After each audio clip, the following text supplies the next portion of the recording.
Madame Fondeur, vous aviez également une demande de prise de parole. Ah, alors attendez, on va refaire, si vous voulez bien, Madame Fondeur. Allez-y. Oui, merci Madame le maire. Donc effectivement, la même question sur la vision donc, par rapport au projet futur. Est-ce que vous avez déjà une visibilité sur le délai? Est-ce qu'il y a des gens qui sont positionnés déjà pour faire quelque chose en termes de délai? Des gens, pardon? Non, des promoteurs, je veux dire. Est-ce que vous avez déjà une... Pour l'instant, les négociations sont vraiment entre la Semarelp et la Poste. C'est-à-dire qu'on attend de voir comment ça évolue, mais non, il n'y a pas de On est en toute transparence, oui, la SEM est sollicitée tous les jours, et nous aussi, par énormément de promoteurs qui nous disent on est intéressé par ce terrain, par Georges Sand, par un tel, par un tel. Pour l'instant, absolument rien n'est acté. On n'a même aucun projet sur ces terrains-là qui nous aurait été présenté par des promoteurs. Aucun. D'accord, donc on est vraiment à l'origine, on peut tout faire. On peut tout imaginer, du bureau, du logement, avec les préoccupations qu'on connaît. Si on fait du logement, on surdensifie, mais on a besoin de logements sociaux quand même.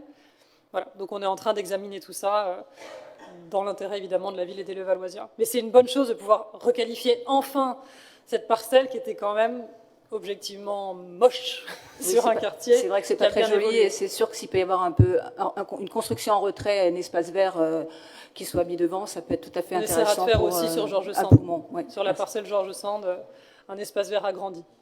Très bien, merci. Merci à vous. Je vais donc mettre aux voix cette délibération numéro 7. Encore une fois, ne prennent pas part au vote les membres qui siègent à la Semarelp. Qui est pour? Avis contraire? Abstention? Il n'y en a pas, je vous remercie. Madame Fondeur, vous souhaitez intervenir? Oui, merci Madame l'adjointe au développement durable. Nous voterons évidemment très favorablement à cette délibération.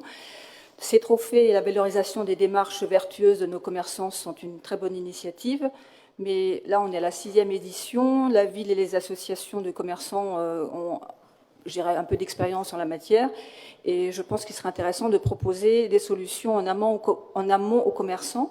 Alors peut-être que c'est prévu d'intégrer ça dans le questionnaire, d'initier cette discussion avec les commerçants.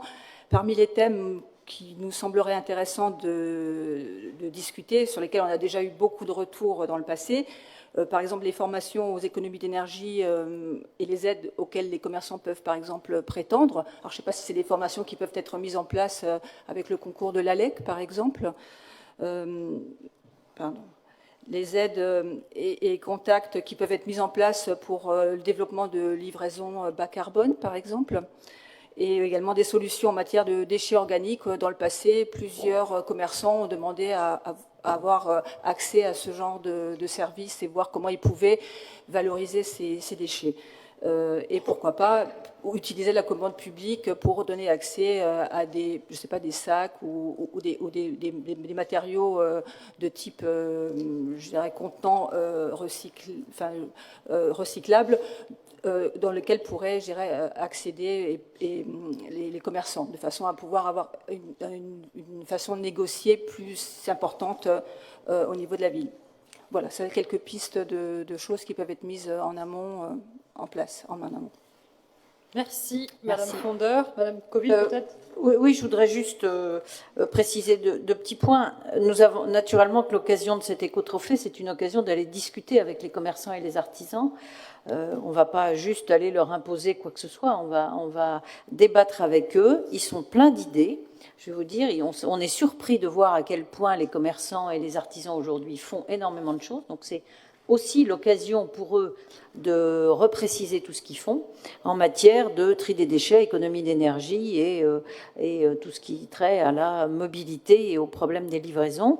On va les voir, on discute avec eux, on élabore un questionnaire et ensuite on délivre le prix. C'est évident que vous le savez très bien, Madame Fondeur, je ne suis pas pour une écologie punitive, je l'ai déjà dit à plusieurs reprises, je suis pour une écologie incitative et, si possible, enthousiaste, en tout cas pas punitive, donc nous garderons cet état d'esprit, je suis pour une écologie pragmatique, et je garderai bien cet état d'esprit avec eux.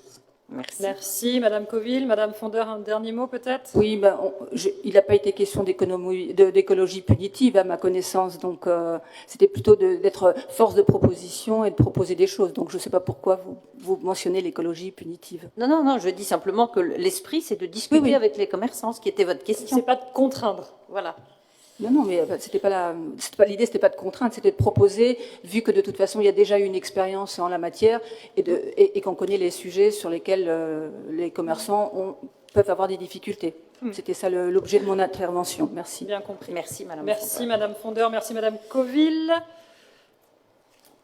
Je vais donc mettre aux voix la numéro 23 sur l'éco-trophée des commerçants, cette convention de partenariat qui est pour.